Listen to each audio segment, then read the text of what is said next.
आज की वीडियो में linear algebraic expression with fraction form explain करूँगी।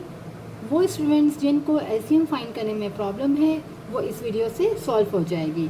तो हम स्टार्ट करते हैं। यहाँ पर हमारे पास लीनियर एक्सप्रेशन है जिसके डिनोमिनेटर में 5 दिया है हमें, और यहाँ भी एक एक्सप्रेशन है जिसके फ्रैक्शन में हमारे पास 2 गिवन है। तो अगर हम यहाँ देखें तो हम डायरेक्ट इसको, यहाँ के डिनोमिनेटर में 5 है और यहाँ पर 2 है, तो जब तक हम इसको एरो सब्ट्रैक्शन नहीं कर सकते हैं कि जब तक हमारे पास फ्रैक्शन फॉर्म दोनों सेम ना हो। और फ्रैक्शन फॉर्म को सेम बनाने के लिए हम क्या करते हैं, हमें एलसीएम निकालना होता है। और एलसीएम निकालने के लिए सबसे ईजी वे क्या है कि हम क्या करेंगे कि यहाँ अगर हम देखें 5 है और इसके डिनोमिनेटर में 2 है, तो दोनों जो है वो डिफरेंट टेबल है, एक 5 है और एक 2 है। तो इस उसमें हम क्या करते हैं कि यहाँ पर डिनोमिनेटर में 2 है तो हम यहाँ पर डिवाइड में भी मल्टीप्लाई करते हैं 2 से, और डिनोमिनेटर और न्यूमिनेटर दोनों में हम मल्टीप्लाई करेंगे 2 से। इसी तरह यहाँ पर अगर हम देखें तो यहाँ 2 है तो यहाँ जो 5 है इससे हम यहाँ मल्टीप्लाई भी करेंगे और डिवाइड में भी मल्टीप्लाई करेंगे। तो अब क्या होगा कि यहाँ भी 5 2 ज़ा 10 और यहाँ भी 2 5 ज़ा 10 हो जाएगा। तो हमारे पास एलसीएम में आ जाएगा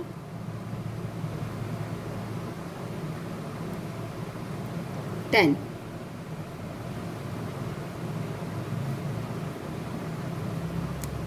और यहाँ पर हमारे पास 2 जो है वो मल्टीप्लाई हो रहा है इन दोनों टर्म से। तो 2 पहले मल्टीप्लाई होगा 4x से, तो 2 4 ज़ा 8x प्लस 2 1 ज़ा 2, प्लस यहाँ 5 मल्टीप्लाई होगा पहले 3x से, क्योंकि यहाँ भी 2 टर्म है। तो 5 3 ज़ा हो जाएगा 15x और माइनस 5 1 ज़ा 5। अब हम इसको इजीली ऐड और सब्ट्रैक्शन कर सकते हैं। यहाँ हमारे पास 2 x की नंबर्स है और 2 कांस्टेंट टर्म है, यानी 2 वेरिएबल्स है और 2 हमारे पास कांस्टेंट टर्म है। तो यहाँ पहले हम इसको अरेंज कर लेते हैं। 8x plus 15x plus 2 minus 5 divided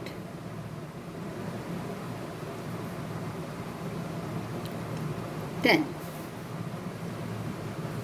यहाँ पर अगर हम ऐड कर ले 8 और 15 को, क्योंकि यहाँ हमारे पास है प्लस प्लस प्लस, तो 8 और 15 ऐड में होके कितने हो जाएंगे 23x, और यहाँ पर है कांस्टेंट टर्म में plus 2 minus 5, plus minus minus 5 में से 2 गया तो 3 बचेगा, और 5 बड़ा नंबर है तो 5 की साइन क्या है माइनस, तो हम यहाँ माइनस लगाएंगे, क्योंकि साइन क्या करते हैं प्लस माइनस माइनस, और साइन बड़े नंबर की काउंट करते हैं।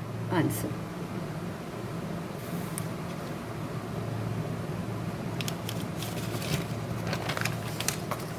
एक और हम करते हैं सॉल्व। इसमें हमारे पास ये भी एक एक्सप्रेशन है जिसके फ्रैक्शन फॉर्म है, और यहाँ भी एक और हमारे पास है। तो हम क्या करते हैं, सबसे पहले इसको ऐड और सब्ट्रैक्शन करने के लिए हमें क्या करना होता है, एलसीएम निकालना होता है। और हम यहाँ पर देखिए इस क्वेश्चन में, तो यहाँ हमारे पास 4 है और यहाँ 8 है, तो छोटा नंबर जो है वो 4 है। अगर मैं 4 को 2 से मल्टीप्लाई और करूँ तो मेरे पास 8 बन जाएगा। तो यहाँ पर 8 है, तो ये दोनों जो है वो एक ही टेबल में जा रहे हैं। जैसे कि लास्ट वाले क्वेश्चन में दोनों के डिनोमिनेटर में डिफरेंट था, एक में 5 था और एक में 2 था, दोनों डिफरेंट टेबल थे। ये दोनों एक ही टेबल में है। हम अगर छोटे नंबर में को देखें कि वो 4 2 ज़ा 8 बन जाएगा, तो हमें यहाँ पर कुछ नहीं मल्टीप्लाई करना है, हमें यहाँ करना है खाली, ताकि दोनों के फ्रैक्शन फॉर्म जो है वो सेम हो जाए और इस तरह हम डायरेक्ट इसका एलसीएम फाइंड कर ले। तो यहाँ करेंगे 8 माइनस 2 डिवाइडेड 4 को हम मल्टीप्लाई करेंगे और डिवाइड में भी मल्टीप्लाई करेंगे 2 से, माइनस 8 प्लस 7 डिवाइडेड 8। अब ये भी 4 2 ज़ा 8 हो गया, ये भी 8 हो गया। उसमें 2 डिफरेंट टेबल वाला था डिनोमिनेटर में जो हमने क्वेश्चन नंबर 1 में किया, ये दोनों एक टेबल वाला कर रहे हैं हम।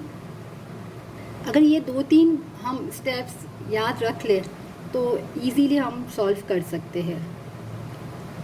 हमारे पास यहाँ आ जाएगा 8 और ये 2 मल्टीप्लाई होगा पहले a से, तो 2a माइनस 2 2 ज़ा 4। यहाँ मैं माइनस लगाने के बाद ब्रैकेट लगाऊंगी, मैं एक्सप्लेन करती हूँ क्यों। अच्छा, यहाँ पर कुछ भी हमें चेंज नहीं करना है क्योंकि यहाँ हम सेम लिख लेंगे। अब मैंने यहाँ ब्रैकेट लगाया क्योंकि क्वेश्चन नंबर 1 में यहाँ सेंटर में प्लस की साइन थी, तो प्लस की साइन होती है तो हमें ब्रैकेट लगाने की नीड नहीं है, क्योंकि जब प्लस से क्या होता है कि साइनों में कोई चेंज नहीं आता। अगर मैं यहाँ ब्रैकेट लगाऊंगी भी तो प्लस से जब हम ब्रैकेट ओपन करेंगे तो साइनें सेम रहती है, मगर माइनस से अगर ब्रैकेट के बाहर है यानी कि यहाँ सेंटर में है तो ये माइनस की साइन इन दोनों टर्म से मल्टीप्लाई हो रही है, इसका हमें ख्याल रखना। इसलिए अगर हम यहाँ से यहाँ ब्रैकेट लगा ले तो वो गलती नहीं होगी, क्योंकि ये तो माइनस हो जाएगा, ये आपका प्लस में चलता रहेगा, तो आपका आंसर जो है वो गलत आएगा। तो अब आप क्या करोगे, यहाँ ब्रैकेट लगा देना, तो एक स्टेप आप ज़्यादा करो। क्या हो जाएगा, माइनस ए माइनस प्लस माइनस 7 डिवाइडेड 8। यहाँ पर अब हम ऐड और सब्ट्रैक्शन कर लेंगे, तो पहले अरेंज कर लेते हैं। 2a माइनस a माइनस 4 और माइनस का 7 डिवाइडेड 8। प्लस माइनस माइनस 2 में से 1 गया तो 1a बचता है, तो 1 लिखने की नीड नहीं है, और माइनस इंटू माइनस प्लस बनता है मगर साइन माइनस की, तो 7 और 4 माइनस 11 डिवाइडेड 8 आंसर। क्योंकि माइनस इंटू माइनस ऐड करते हैं, 7 और 4 11 और साइन हम माइनस की लगाते हैं, या अगर आपको ऐसा है तो आप बोलो बड़े नंबर में, तो बड़े नंबर में भी माइनस की साइन है। एक क्वेश्चन हम और करते हैं, थर्ड टाइप। 2 टाइप्स हमने कर लिए। एक के डिनोमिनेटर में दोनों टेबल डिफरेंट थे, एक में दोनों एक ही टेबल से जा रहे थे, तो हमने उसको डायरेक्ट मल्टीप्लाई करके लिख लिया। अब यहाँ अगर हम देखें, यहाँ 4 है, यहाँ 6 है, तो इस सूरत में हम क्या करेंगे, क्योंकि दोनों में जो छोटा है 4 है, तो 4 के टेबल में तो 6 नहीं जा रहा है, ये दोनों 2 में ज़रूर जा रहे हैं मगर 4 के टेबल में नहीं जा रहा है। तो इस कंडीशन में हम क्या करेंगे, यहाँ पर हम एलसीएम फाइंड करेंगे 4 और 6 का। तो 2 2 ज़ा 4, 2 3 ज़ा 6, 2 1 ज़ा 2 और 3 1 ज़ा 3 और 3 1 ज़ा 3। तो अब हमारे पास जो है, हम मल्टीप्लाई करें, 2 मल्टीप्लाई बाई 2 मल्टीप्लाई बाई 3, 2 2 ज़ा 4, 4 3 ज़ा 12, हमारा एलसीएम क्या आ रहा है, 12 आ रहा है। तो अब यहाँ हम देखें कि 4 को मैं किससे मल्टीप्लाई करूँ तो 12 आएगा, और 6 को मैं किससे मल्टीप्लाई करूँ तो 12 आएगा। 3y minus 1 divided 4 minus 2y minus 3 divided 6।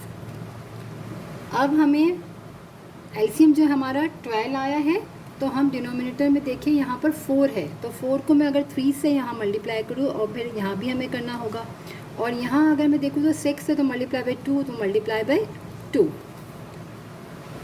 अब सिंपल वही काम करेंगे हम मल्टीप्लाई करके इसको, 3 3 ज़ा 9 y माइनस 3 1 ज़ा 3। अच्छा, डिवाइड में हमारे पास क्या आ जाएगा, एलसीएम हमारे पास आ जाएगा 12। यहाँ माइनस है तो वही वाली बात कि हम यहाँ लगाएंगे ब्रैकेट, 2 2 ज़ा 4 y माइनस 2 3 ज़ा 6। यहाँ ओपन कर लेते हैं ब्रैकेट को, 9y minus 3 minus 4y minus into minus plus 6 divided 12। अब हम y वाली टर्म को लाइन में अरेंज कर लेते हैं, 9y minus 4y minus 3 plus 6 divided 12। 9 में से 4 को हमने माइनस किया तो हमारे पास आ जाएगा 5। 5 पॉजिटिव आएगा क्योंकि 9 बड़ा है और 9 की साइन प्लस है, और यहाँ पर कांस्टेंट टर्म में -3 प्लस 6 है, तो माइनस प्लस माइनस 6 में से 3 गया तो 3 बचा और बड़ा नंबर 6 है तो साइन प्लस की आएगी, डिवाइडेड 12 आंसर।